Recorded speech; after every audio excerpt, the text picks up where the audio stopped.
Thanks for your company on this edition of News Desk. Ghana Security Services are under pressure for full disclosure as the arrest of the country's most wanted man raises more questions than answers.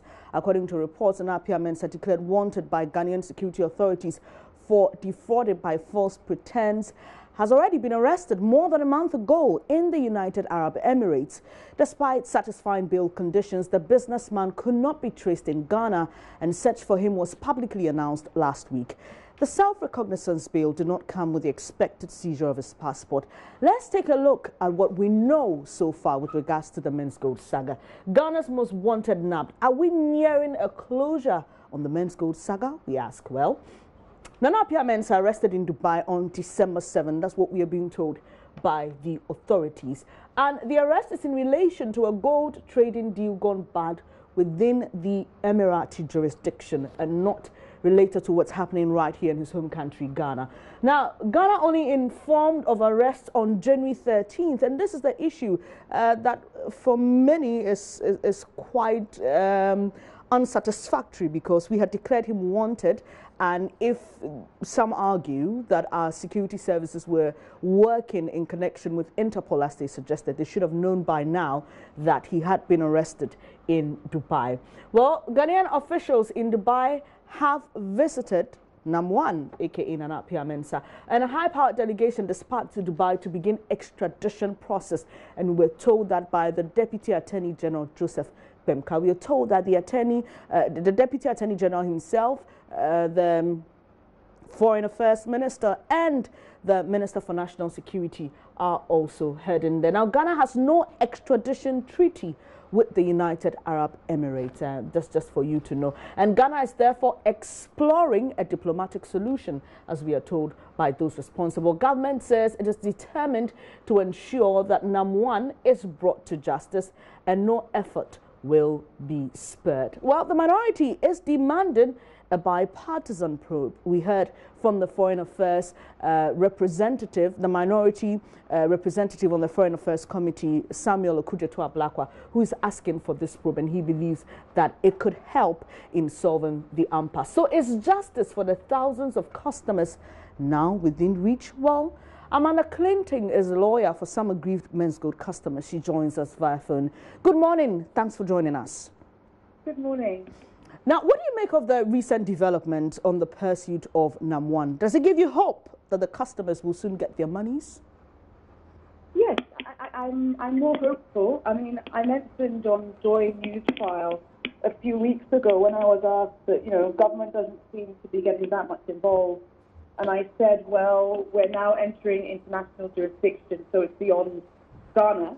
And, my words might have come true in terms of we are now firmly within international jurisdiction, which is helpful, because I think the government's going to take this more seriously, going to work with international counterparts as well as other stakeholders in Ghana to ensure that we, which is what we always wanted, understand Nam1's financial footprint, his company's financial footprint, the directors of his company, which is the same directors as in Brew Marketing Limited, their financial footprint, his family footprint, and his associates' financial footprint.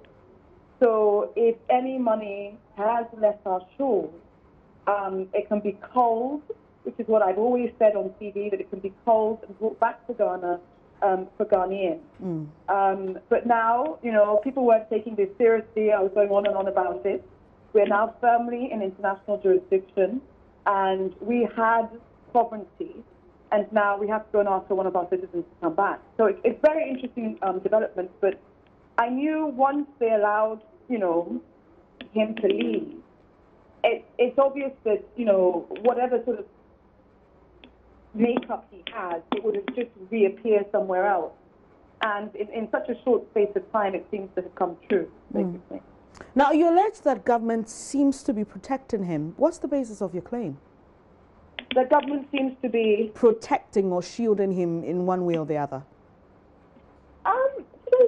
I cannot say, because as lawyers we go by facts and evidence, so I cannot say categorically that Nam1 is being shielded by government. All I can say is that even to date, Interpol notifications have not gone out from Ghana. This was a local arrest, and we found out about it a month later because Interpol notifications hadn't gone out. So the system exists for a reason, particularly when you're dealing with, sort of high net worth international people. And Interpol notifications haven't gone out, so Ghanaian public are asking, so how come it's only now we're finding out? It's because Interpol notifications didn't go out. Do you see what I mean? So we didn't even know he was sitting in Dubai, basically. And so these for you seem to suggest that what government is not being very transparent in the process involved? It's not that government is not being transparent. It's just that government, with each situation, decides to take a position. And the position they took, as of the Minister of Information's letter, is that NAM1's operations fell outside the jurisdiction of SEC and Bank of Ghana, and therefore wasn't regulated, which is completely contradictory to the fact that SEC shut them down in terms of not taking in new deposits because Menzgold fell within their jurisdiction. So the only thing we've heard from government was to do with kind of like jurisdiction of the department, and NAM1 fell outside it. And yet SEC said stop taking deposits because you fall under our regulations. So that was very interesting to see that in ink, that the Minister of Information said that, which is contradictory to what SEC jurisdiction is, basically. You also reported... It's that government has been sort of like, they've been sort of non-committal, and sort of were hoping that the longer they kept quiet, the more people would sort of move on to the next issue. Whereas it's sensitive, because this is to do with real people with real money. Because although people argue that in the GFA case, for instance, football is a national sport, therefore that's the real public interest. This is public interest because it affects people's pocket day to day, and nobody was running the streets protesting over GFA or caring that much about it, but they're running the streets about this. So this was always high priority, and with all these ministers getting on a flight within 24 hours of notification, they have finally, given this the attention it deserves. Okay. But quite sadly, we've now entered international jurisdiction, and perhaps we can now do things from international standards in terms of culling Ghanaian money back to our shores. So when people get judgment, we can actually have a fund to take this money from.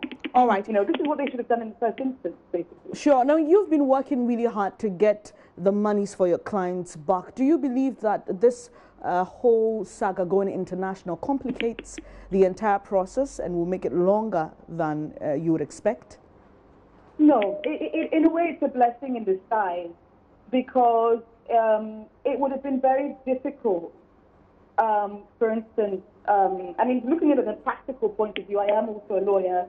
From a very practical point of view, it would be very difficult for NAM1 to enter the country from a human rights perspective, in terms of he might be lynched.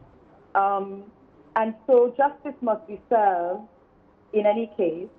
And our main aim is not imprisoning someone, but actually getting money back. So with the international help, we might be able to establish more of a financial footprint of money that came from Ghana in order to be returned to Ghana. Because this is not a personal attack on NAM1.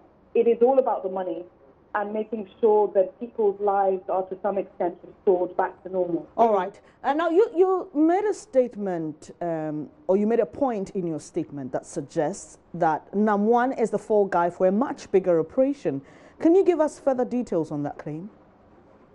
It's just that, you see, my background is, I did a lot of, I have a criminal law background from London. And it's just, it was very easy for a lot of Ghanaians to dismiss NAM1's operation on some levels. But it's a very, very sophisticated operation involving a lot of people. And in terms of execution, from the receipt The contract could have been better written. But the fact that they kept on paying people constantly every month on the dot, and, you know, the fact that their bank accounts seem to be used for things other than just, you know, these payments, it just seems that it's very much of a big operation, but he was sort of the face of it, whereas there might have been more of a machine. I mean, given his background, we can't perhaps give him all the credit for, like, you know, setting this up. You always need time. And it just seems very much that because he was in the public eye, whoever is behind him perhaps will not get this sort of attention. But even how he started operations, and he had the financing to sort of launch on a big scale, and he had, you know, a jet quite early on before he really started making money.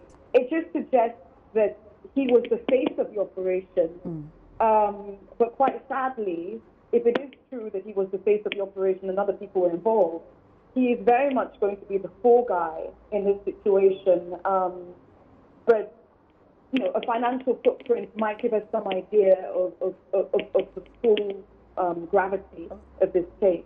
Well, thank you very much for your time this morning. Amanda Clinton is lawyer for some Menzgold customers. Now, a high-powered government delegation is being dispatched to engage authorities of the United Arab Emirates on the possible extradition of Nana Appiah Mensah. Deputy Attorney General Joseph Pemka says government is resolute in its quest to bring him back to Ghana to face the law. The reportage came in as to the arrest of the Menzgold boss in faraway Dubai, and thereafter his detention. And as a result of the fact that we equally have matters pending here in Ghana against him and the company, His Excellency the President took those steps, led by the Minister for National Security, to ensure that something is done, and is done in the best interest of Ghanaians. And so this delegation, as you have pointed out, is on a mission to ensure that we try to strike a deal with the government of the Emirates to see to the fact that he is brought back to Ghana to face justice. Again, let me not preempt anything, but we're not unmindful of the fact that all these are going to happen within the remit of international law and treaties. And so, by the combined effect of the Extradition Act and treaties, for that matter, we, strictly speaking, do not have that treaty with the UAE for extradition as such. But we're going to elevate this to law and diplomacy so that we try and get to the bottom of the matter there. If there are no specific charges he's answering in the UAE, and I repeat that, if there are no specific charges that he's answering in the UAE, all will be done within the remits of the law and diplomacy to get him extradited to Ghana to face justice and to answer to charges that have actually been proffered against him. So that is the purpose of this delegation. We are supposed to meet the authorities there with our consulate and our mission there, and then the processes will be going through for us to ascertain everything and then meet the security authorities and the government to get a way forward for this as far as bringing him back to Ghana to answer to the charges is concerned. We've got our eyes on this story, and we've also got our men in Dubai, and we'll bring you all the information you need to know about this ongoing Menzgold saga. You're watching JoyNews Desk with me, Benes Abubeidu-Lansa. When I come back, we'll be talking about a possible increase in utility tariffs. Don't go away.